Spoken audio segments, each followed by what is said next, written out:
Paris, Toulouse, Bordeaux, Rouen, Blois. Élisabeth II était une grande amoureuse de la France. De son premier déplacement dans l'Hexagone pour représenter son père Georges VI, en 1948, à sa dernière visite en 2014, la souveraine aura traversé la Manche plus d'une dizaine de fois, pour des visites d'État et des séjours privés, au fil de son règne.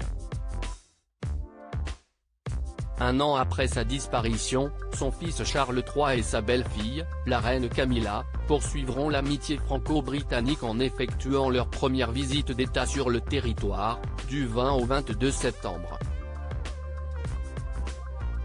Le tandem royal sera accueilli par la première ministre Elisabeth Borne ce mercredi, à l'aéroport d'Orly, avant de rejoindre Emmanuel et Brigitte Macron sous l'Arc de Triomphe. Les monarques seront ensuite reçus à l'Élysée, puis à Versailles ou encore Bordeaux. En attendant, Gala.fr vous propose de replonger dans l'ère élisabéthaine à travers 30 images méconnues. Si est en même 1948 qu'Élisabeth II se rend en France pour la première fois de sa vie. Mariée à Philippe Mountbatten depuis 6 mois, celle qui n'est encore que princesse héritière représente son père, Georges VI. À Paris pour 4 jours, elle rencontre le premier président de la 4e République, Vincent Auriol, et son épouse Michèle. La princesse visite les châteaux de Versailles et Vaux-le-Vicomte, assiste à un concert d'Édith Piaf et à une pièce de théâtre de Jean-Paul Sartre, dîne à la Tour d'Argent et passe même une soirée dans un club de la rue Pierre-Charon, où se produit l'orchestre d'Henri Salvador. La future souveraine de 22 ans gardera un souvenir ému de cette visite, et notamment du soin avec lequel le chef d'État français l'a accueillie et lui a fait découvrir les merveilles de Paris. Supérieure à Élisabeth II, la grande affection de la reine pour la France en 30 clichés. Le premier beau souvenir d'Élisabeth II en France couronnée en 1952, Élisabeth II apprendra à connaître la France dans son ensemble, au fil de ses voyages officiels et privés. Elle retourne à Paris, pour la première fois en qualité de reine, en 1957. La souveraine est alors reçue par René Coty. La reine et le duc d'Édimbourg arrivent à l'aéroport d'Orly pour 4 jours, du 8 au 11 avril. Dans une lettre adressée au président après son départ, la reine de 31 ans le remerciera chaleureusement.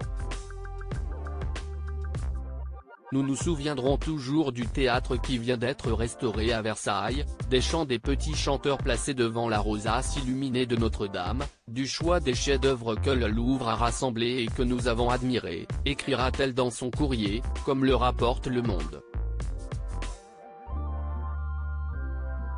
La reine rencontrera aussi officiellement Charles de Gaulle, mais à Londres.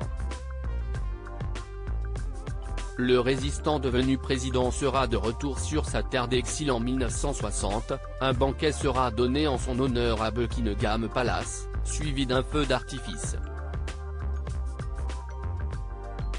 Il sera même invité à venir saluer la foule depuis le balcon du palais, privilège très rarement accordé à des dirigeants étrangers. Par la suite, Élisabeth II reviendra en France et serrera la main d'un nouveau chef d'État, Georges Pompidou, qui enfreindra le protocole en prenant le bras de la souveraine à son arrivée à l'Élysée. L'épouse du prince Philippe ne lui en tiendra pas rigueur. Elle a eu d'excellentes relations avec le couple Pompidou. Elle aurait même entretenu une correspondance suivie avec Claude Pompidou après la mort de son époux, a relaté l'historienne Isabelle Rivière au Point. Élisabeth II adorait se détendre en Normandie dans les années 1960 et 1970, Élisabeth II se rend régulièrement en France pour son plaisir. Elle passe notamment des vacances et des week-ends en Normandie, où cette passionnée de chevaux visite des haras. Le 12 mai 1992, la reine marque l'histoire en prenant la parole devant le Parlement européen, à Strasbourg, 3 mois après la signature du traité de Maastricht, marquant la fondation de l'Union européenne. Les 11 et 12 juin 1992, 31 ans avant son fils et sa belle-fille, Elisabeth II sera accueillie à Bordeaux par le Premier ministre Jacques Chaban-Delmas. 2 ans plus tard, la monarque âgée de 68 ans se rend également 2 fois en France. Au mois de mai, après 8 ans de travaux colossaux, elle voit encore une fois l'histoire s'écrire sous ses yeux à Calais, avec l'inauguration du tunnel sous la Manche, reliant Paris à Londres en train. En découpant ensemble le ruban tricolore symbolique, Elisabeth II et François Mitterrand célèbrent l'ouverture d'un nouveau chapitre pour l'alliance franco-britannique. Président de 1981 à 1995, François Mitterrand sera le chef d'État français qu'Elisabeth II connaîtra le plus longtemps. La reine et le locataire de l'Élysée affichent à chacune de leurs interactions une étonnante complicité, renforçant durablement l'amitié franco-britannique. Elisabeth II au Sénat et Gare du Nord, ses dernières visites marquantes en France. Elisabeth II rencontrera ensuite à plusieurs reprises Jacques Chirac.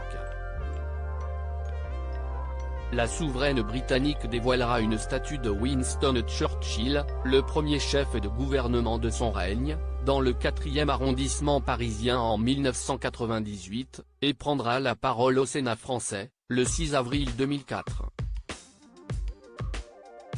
Dans son discours, elle célébrera le centenaire de l'entente cordiale, un traité d'amitié mettant fin aux rivalités coloniales entre Londres et Paris. En avril 2007, la mère de Charles, Anne, Andrew et Edward et le prince consort Philippe seront de retour dans l'Hexagone, à Vimy, dans le Pas-de-Calais. Aux côtés du Premier ministre français Dominique de Villepin et du Premier ministre canadien Stephen Harper, ils commémorent ensemble le 90e anniversaire de la bataille de la Crête de Vimy, au cours de laquelle plus de 3500 soldats canadiens ont été tués. Pour sa dernière visite d'État en France, Elisabeth II arrive à Paris en train, le 5 juin 2014. La souveraine britannique sera accueillie à la gare du Nord par Peter Ricketts, ambassadeur du Royaume-Uni en France, Harlem Désir, secrétaire d'État aux Affaires européennes, et Guillaume Pépi, président de la SNCF. Elle célébrera le 70e anniversaire du débarquement de Normandie et inaugurera une plaque à son nom au marché aux fleurs de l'île de Cité à Paris, avec son mari, la Marie-Anne Hidalgo et le président socialiste François Hollande. Son fils Charles III s'y rendra ce jeudi 21 septembre. Crédit photo, Dipi Ayabaka.